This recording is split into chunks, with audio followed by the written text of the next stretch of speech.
이 수업에 참석한 우리 모든 성도들 가운데 하나님의 놀라운 은혜와 축복이 함께하기를 주님의 이름으로 기도합니다. 우리 옆에 계신 분께 인사할까요? 주님의 이름으로 사랑하고 축복합니다. 함께 인사하겠습니다. 하루의 일과를 끝내고 오셔서 피곤하시죠? 저도 피곤하고요. 그러나 한 번 더 웃으면서 인사할 때 오직 성령 충만함을 입읍시다. 함께 인사하겠습니다. 감사합니다. 혹시 우리 성도님들은 그런 그 외국 동화를 알고 계신지 모르겠어요. 큰바위 얼굴이라고요. 제가 학교 다닐 때는 교과서에 그 내용이 항상 들어가 있었습니다. 그래서 그 내용을 잠시 설명을 드리면 그 뒤편 산에 그 큰 바위가 있었는데 절벽 같은 거죠. 그런 게 있었는데 이렇게 보면 사람 얼굴 모양을 하고 있었습니다. 근데 그 사람 얼굴 모양을 하고 있는데 그 사람 얼굴 모양이 참 선한 거예요. 그리고 참 인자하고, 그래서 그 동네에 살던 한 꼬마가 어릴 때부터 그 큰 바위의 얼굴을 보면서 과연 저 사람은 누굴까? 도대체 저 인물은 누굴까? 라고 하면서 나도 저 사람처럼 저런 사람 얼굴, 저런 사람이 되고 싶다라는 마음으로 계속 어릴 때부터 그 얼굴을 쳐다보고 있었죠. 시간이 지났습니다. 시간이 지났는데 나중에 40이 되고 50이 돼서 거울로 어느 순간 자기 얼굴 딱 봤는데 어디서 많이 본 얼굴인 거예요. 어느 얼굴인지 아시겠죠? 그 큰바위 얼굴이 곧 자기의 얼굴이 되었습니다. 그런 이제 동화 내용이에요. 그리고 사람은 항상 모든 부분에 있어서 자기가 좋아하는 사람, 자기의 멘토, 자기가 존경하는 사람에 대해서 그 사람을 닮아가고자 하는 모습이 있습니다. 그 닮아가고자 하는 모습, 그것이 긍정적인 면도 나타나지만 부정적인 면에서도 자기가 끊임없이 보면 자기도 모르게 그 굴레 속에서 자신도 똑같은 행동을 하는 거죠. 그래서 가정폭력이 있는 집안에서는 가정폭력이 계속 대를 물려갑니다. 그 이유가 뭐냐면 난 저렇게 되지 말아야지라고 하면서도 자기가 본 그 오랫동안에 본 모습이 그 모습이기 때문에 자기도 모르게 그렇게 닮아가는 거죠. 이것은 세상적, 심리학적 그런 연구 결과뿐만이 아니라 성경에서도 그렇게 이야기하고 있습니다. 특별히 제가 한동안 되게 많이 읽었던 책 중에 하나가 뭐였냐면 그레고리 케일이라는 신학자가 쓴 책이었는데요. 그 책이 무슨 내용을 담고 있냐면 이사야서를 분석을 해가지고 예배자인, 그러니까 책 제목은 예배자인가 우상 숭배자인가예요. 그래서 사람은 하나님을 섬기는 사람은 하나님의 형상을 닮아가게 되어 있고 하나님을 예배하는 사람은 하나님의 형상을 닮아가고 하나님의 모습을 보여주는 반면 우상 숭배자들은 그 우상의 모습을 보여준다는 것이 그 책의 내용입니다. 그 한 가지 내용을 이야기하기 위해서 이사야 전체를 다 이렇게 연구하시고 썼어요. 그래서 예수님께서도 이렇게 말씀하시죠. 마태복음 7장인가요? 보면 거짓 선지자들을 분별할 때 무엇을 보고 분별하라고요? 그의 열매를 보고 분별하라고 합니다. 그러니까 지금 제가 이렇게 이 말씀을 드리는 건 뭐냐면 우리가 하나님께서 창세기에 하나님의 형상으로 지음 받았다. 우리가 지음을 받았다. 그렇죠. 그것을 우리가 갖고 있습니다. 하나님의 형상을 지니고 있죠. 그러나 우리가 무엇을 섬기느냐, 누구를 섬기느냐에 따라서 우리의 모습과 우리의 삶의 태도가 완전히 뒤바뀐다는 것을 성경을 좀 자세히 보면 그런 얘기들이 상당히 많습니다. 우리 성도님들은 어떠신가요? 우리 성도님들은 과연 우리의 모습 가운데 우리가 어떻게 우리 스스로를 평가해야 될까라는 거죠. 우리는 누구를 믿는 사람들인가 하면 예수 그리스도를 믿는 사람들입니다. 예수 그리스도를 믿는 사람이라서 바울은 예수 그리스도의 장성한 분량에 이르러라 이렇게 얘기하죠. 예수님을 닮아가라 말씀하고 있습니다. 권면을 하죠. 그리고 바울은 오죽하면 내가 예수 그리스도를 섬긴 것처럼 너희도 날 본받아 나를 닮아 그렇게 해라. 그렇게 이야기할 정도로 바울은 예수 그리스도의 목표, 예수 그리스도를 향한 목표, 우리의 모든 믿음과 신앙은 예수 그리스도에 집결되어야 된다는 것에 대해서 수많은 서신들에 대해서 쓰고 있습니다. 그래서 우리는 이렇게 얘기하죠. 우리는 이렇게 이해하고 있습니다. 아, 예수님의 형상을 닮아가야지. 예수님의 모습을 닮아가야지. 그러면 무엇을 닮아갈 건가죠? 오늘 본문의 말씀도 예수님을 본받으라고 이야기를 하고 있어요. 예수 그리스도를 본받으라고 이야기하고 빌립보 교회를 향해서 바울이 예수 그리스도를 본받는 것을 이야기하고 있는데, 그러면 우리는 무엇을 본받아야 될 것인가에 대해서 생각을 해봐야 됩니다. 우리 성도님들 무엇을 본받아야 될까요? 대부분 많은 분들이 이 부분에서 스스로를 자책하시고 스스로를 굉장히 감히 내가 예수 그리스도를 닮아갈 수 없어 라고 이야기하죠. 그 이유가 있습니다. 뭐냐면 예수 그리스도를 닮아간다라고 이야기하는 것에는 우리가 첫 번째로 무엇을 이야기하냐면 첫 번째로는 성품적인 거를 이야기하고 있어요. 그렇게 알고 있습니다. 우리는 예수 그리스도의 성품을 닮아가야지. 그 말이 틀린 말은 아닙니다. 그러면 우리는 때때로 죄를 짓죠. 예수 그리스도의 성품을 닮아가지 못하니까요. 불같이 화를 낼 때 있고 내 그 성질에 못 이겨서 내가 다른 이들에게 상처를 줄 때도 있죠. 그러면 우리는 예수 그리스도를 믿고 난 다음에 예수 그리스도의 형상을 닮아가지 못했기 때문에 우리는 죄를 짓는가? 예수 그리스도는 우리와 같은 인간이 아닙니다. 우리가 그걸 인정해야 돼요. 예수 그리스도는 우리와 똑같은 성정을 가진 인간 예수이기도 하지만 하나님 자신이십니다. 하나님 자신이신 그분이 우리가 그분을 바라보면서 그분의 완벽하고 완전한 모습을 어떻게 닮아가겠습니까? 우리가 불완전한데 말이죠. 그러니까 우리가 성품을 닮아간다라는 것은 스스로 우리를 죄책감 속으로 우리 스스로를 내미는 거랑 똑같습니다. 바울도 그렇게 이야기하는 바울도 그는 사도행전이나 이렇게 보면 마가를 그 선교여행 가서 낙오됐던 마가를 안 봐요. 우리 둘이 갈라 쓰자 이렇게 얘기하죠. 근데 예수님은 원수까지 사랑하라고 그랬거든요.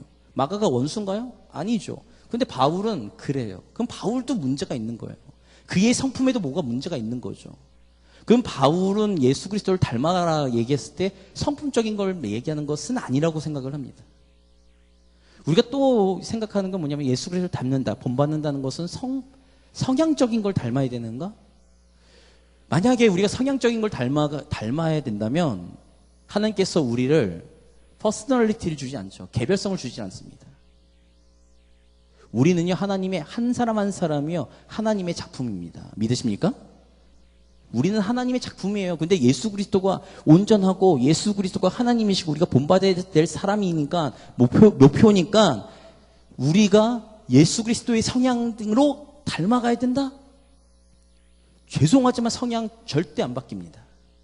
왜냐하면 그것은 하나님께서 저와 우리 성도님들 한 사람 한 사람에게 하나님의 작품으로서 주신 것이기 때문에 그 성향이 바뀌진 않아요.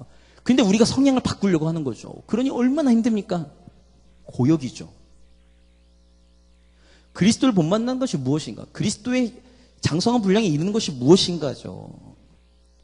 그럼 우리는 무엇을 본받아야 되겠습니까?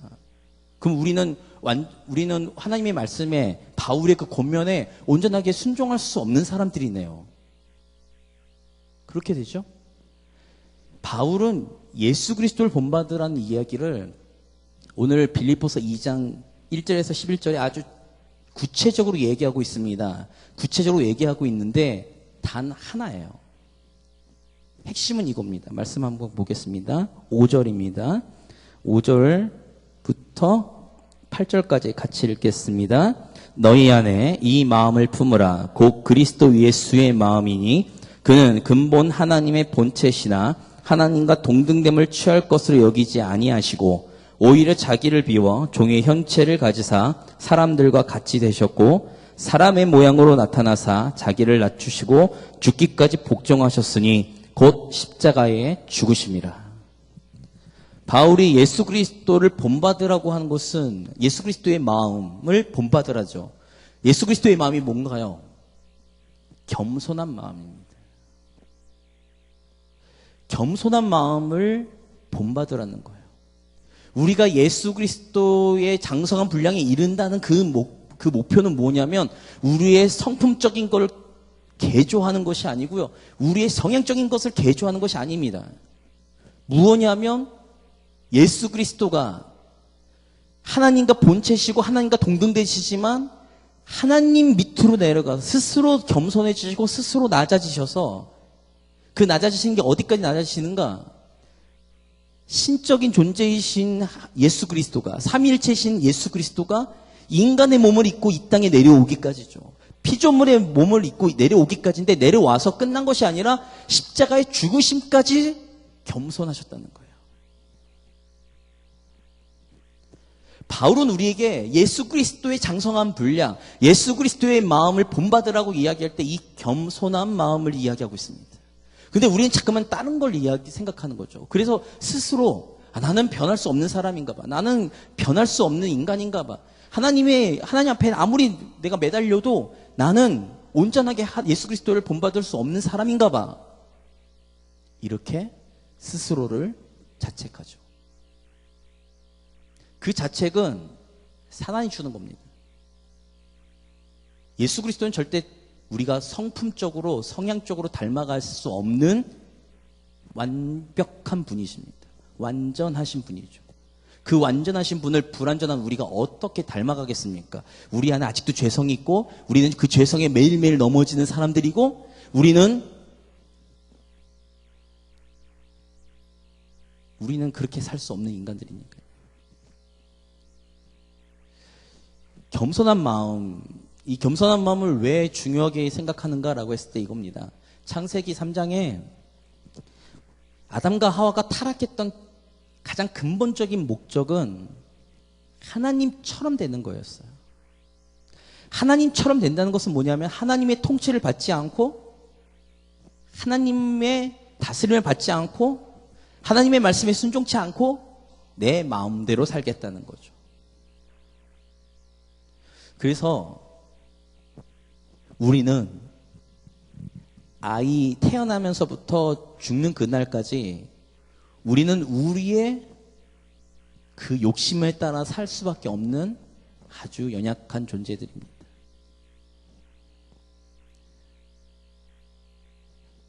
왜 바울은 예수님을 본받으라고 얘기하면서 왜 나보다 남을 낮게 여겨라 라는 말을 끊임없이 교회들, 고린도 교회, 빌립보 교회, 골로새 교회, 왜 이 교회들에게 계속 이 끊임없는 얘기를 하는가요?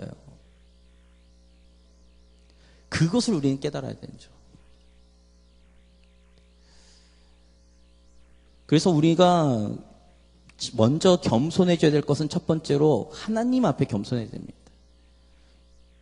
하나님이 나의 인생의 주인이시고 나의 선한 목자 되신 분이시라는 것을 우리가 믿는다면 우리는 때로는 이해가 되지 않아도 하나님의 말씀에 100% 순종을 하는 거죠.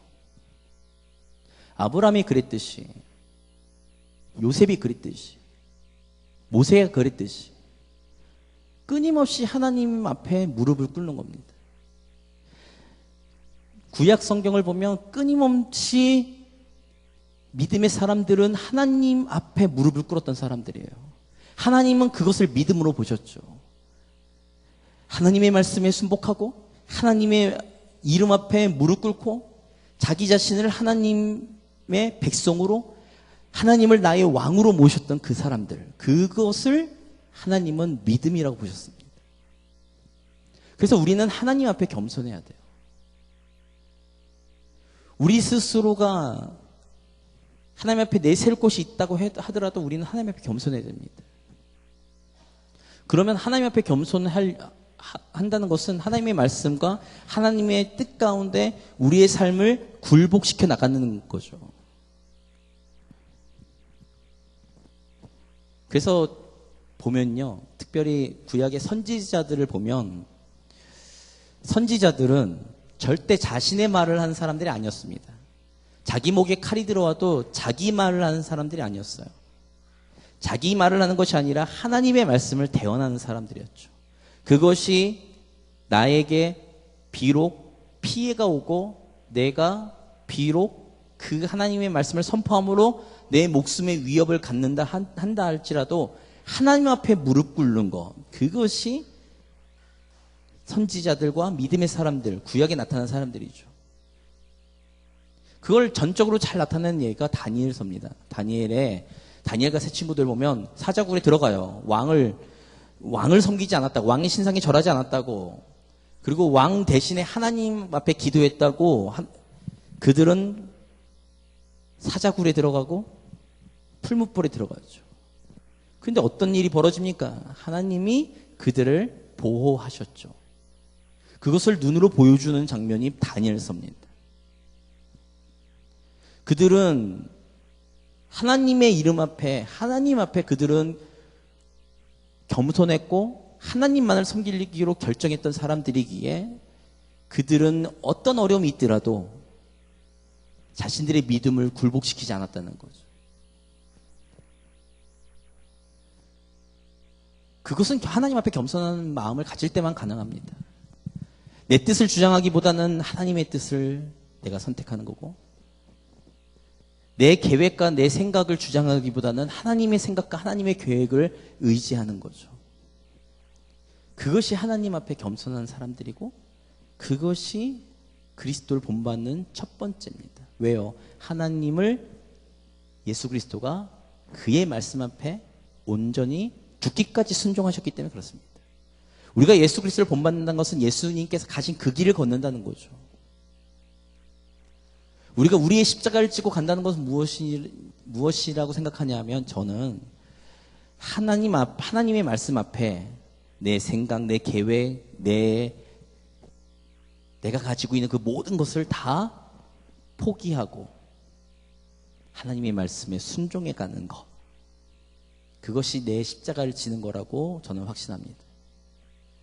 두 번째는 이거죠. 오늘 본문의 위에 1절에서부터 쭉 보시면 1절부터 좀 읽어볼까요? 1절부터 4절 같이 읽겠습니다. 그러므로 그리스도 안에 무슨 권면이나 사랑의 무슨 위로나 성령의 무슨 교제나 긍휼이나 자비가 있거든 마음을 같이하여 같은 사랑을 가지고 뜻을 합하며 한 마음을 품어 아무 일이든지 다툼이나 허영으로 하지 말고 오직 겸손한 마음으로 각각 자기보다 남을 낮게 여기고 각각 자기 일을 돌볼 뿐더러 또한 각각 다른 사람의 일을 돌보아 나의 기쁨을 충만하게 하라. 두 번째로는 사람들 앞에서의 겸손함입니다. 여기서 우리가 오해하면 안 되는 게 있어요. 뭐냐면 사람들 앞에 내가 겸손하다라는 이야기는 내가 사람들 앞에 종처럼 완전히 낮아진다라는 얘기가 아니고요. 그것을 이제 자칫 오해하시면 안 됩니다. 사람들 앞에 겸손하다는 것은 하나님의 주권을 인정하는 그 모습 속에 믿음 가운데, 또한 하나님 앞에 겸손하기 때문에 하나님의 말씀 때문에 내가 사람들 앞에 겸손하게 여겨야 된다는 거죠. 예수님께서 제자들에게 특별히 십자가를 지기 전에 제자 두 사람이 찾아와가지고, 그 엄마가 찾아오죠. 세베대의 아들들이었던 그 제자들을 위해서 어머니가 찾아옵니다. 그리고는 뭐라고 하죠? 예수님과 친척이 되었던 어머니가, 주여, 주님께서 높은 자리에 올라가시거든 내 아들들을 좌우편에 세워주십시오. 그랬더니 예수님께서의 대답이 되게 황당하죠. 뭐라고 말씀하시는가 하면, 벌써 좌우에는 정해진 사람이 있고, 그리고 겸손하고 낮아지지 않으면 천국에서는 낮아지는 사람이 높아지는 거다. 높은 자리에 올라가려고 하는 것이 아니라 낮은 자리에 있어야지만 높아진다라고 가르치십니다. 누가복음 14장에 보면 그 사람들이 물어보죠. 예수님, 천국에서는 어떤 모습을 우리가 가질까요? 라고 물어봅니다. 그랬더니 맨 끝자리로 가래요. 잔칫날에 맨 끝자리로 가래요. 맨 끝자리로 가야지만 나보다 높은 사람이 왔을 때 내가 실수하지 않는다는 거죠. 오히려 내가 높은 사람이라면 낮은 자리에 가면 사람들이 나를 높은 자리로 끌어올린다는 거예요. 내 스스로 간다는 게 아니고. 그래서 예수님께서 말씀하시죠. 천국은 겸손하고 섬기는 자가 큰 자다라고 말씀하십니다. 제가 이제 이렇게 이야기를 드렸어요. 그러니까 우리는 우리 안에 끊임없이 바울이 이야기한 것처럼 끊임없이 내 안에 성령의 법과 내 육신의 법이 싸웁니다.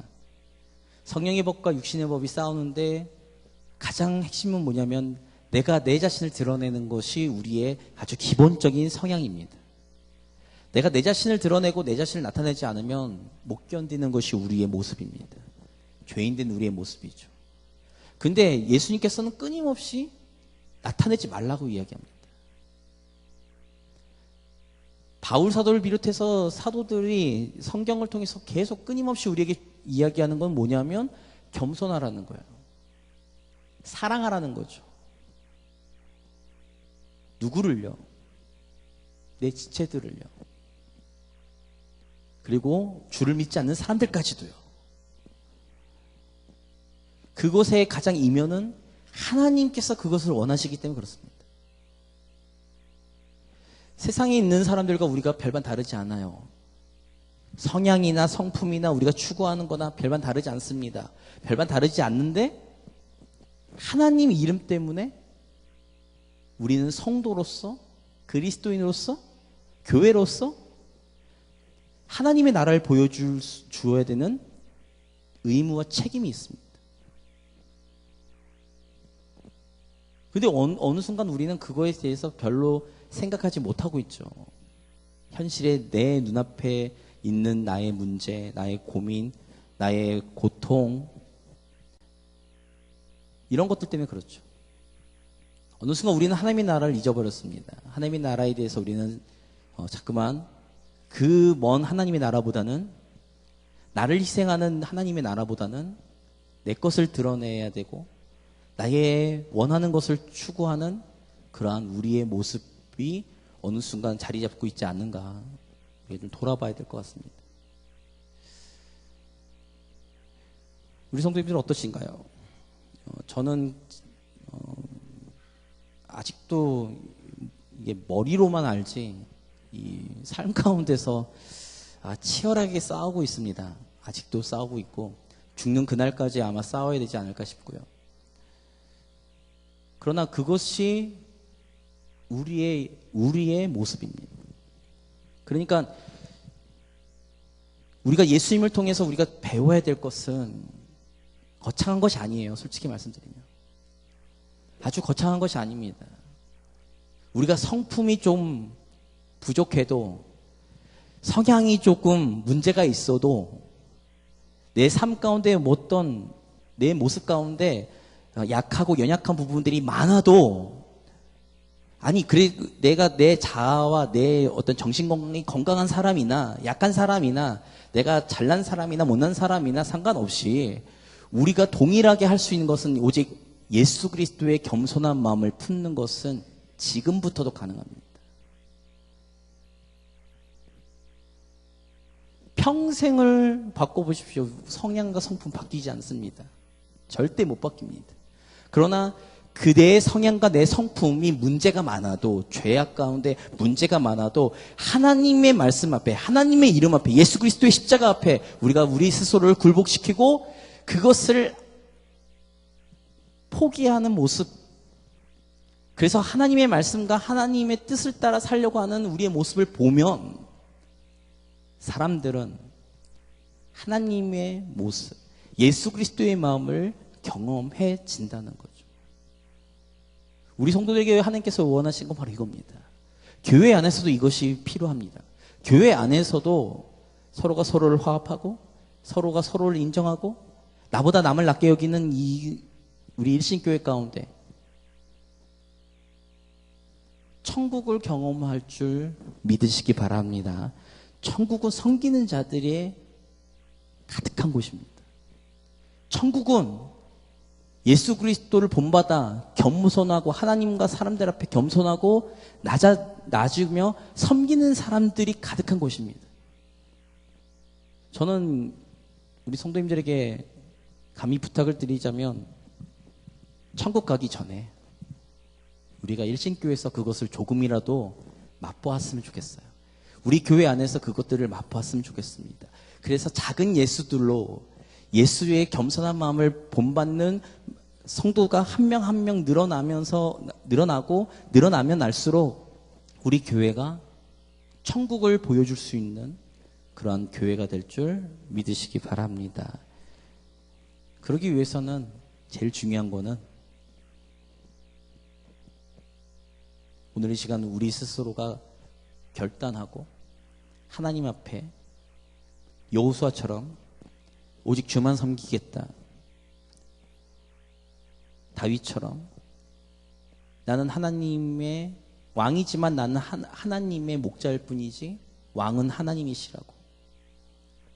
예수 그리스도처럼 동등되시지만 그 동등됨을 취하지 아니하시고 겸손하셨던 그 모습처럼 오늘 이 시간 우리 교회와 우리 성도들이 그런 모습을 갖는다면 예수 그리스도가 받았던 그 영광의 모습이 우리 가운데 나타날 것입니다. 그 말씀이 마지막 말씀이에요. 보겠습니다. 이것만 읽고 마칠게요.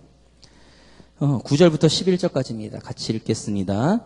이러므로 하나님이 그를 지극히 높여 모든 이름 위에 뛰어난 이름을 주사 하늘에 있는 자들과 땅에 있는 자들과 땅 아래 있는 자들로 모든 무릎을 예수의 이름에 꿇게 하시고 모든 입으로 예수 그리스도를 주라 시인하여 하나님 아버지께 영광을 돌리게 하셨느니라. 예수님의 모든 이름에 뛰어난 이름이죠. 그렇다고 우리가 모든 이름 위에 뛰어난 이름, 예수님의 그 자리를 차지한다는 것이 아니라 여기 말씀의 핵심은 이겁니다. 9절에 앞에 겸손하셨던 하나님 앞에 겸손하셨던 그 예수 그리스도의 모습을 하나님이 기쁘게 여기셔서 9절에 이러므로 하나님이 그를 지극히 높여주셨다는 거죠. 우리 성도님들, 우리가 가장 갈망해야 될 건 뭐냐면 천국에 가서 예수 그리스도께서 이 땅에 오시는 그날에 하나님이 우리를 지극히 높여주시는 교회와 성도가 되기를 주님의 이름으로 기도합니다. 사람들이 높여주는 건 의미가 없어요. 하나님이 높여주셔야죠. 사람들이 내 것을 알아주는 게 중요한 것이 아닙니다. 하나님이 알아주셔야 됩니다. 그래서 하나님의 그 영광 가운데 우리를 참여시켜 주시고 하나님의 그 영광에 비답해 우리를 높여주시는, 그래서 천군 천사들이 하나님의 그 영광을 찬양할 때 나도 같이 높임을 받는 것, 그것이 요한계시록에 나타난 성도들의 특권이자 영광입니다. 오늘 시간 우리가 비록 지금은 부족하고 연약하고 안 될 것 같지만 하루하루 매 시간마다 예배를 통해 말씀을 통해 하나님 앞에 겸손하시고 그 하나님 앞에 겸손한 마음을 가지고 우리 성도들과 세상에 있는 사람들을 섬긴다면 우리를 통해 하나님이 높임을 받으시고 우리를 하나님이 높여주시리라 믿습니다. 그러한 교회 성도들 되기를 우리 잠시 같이 말씀을 붙들고 기도하면서 나가겠습니다.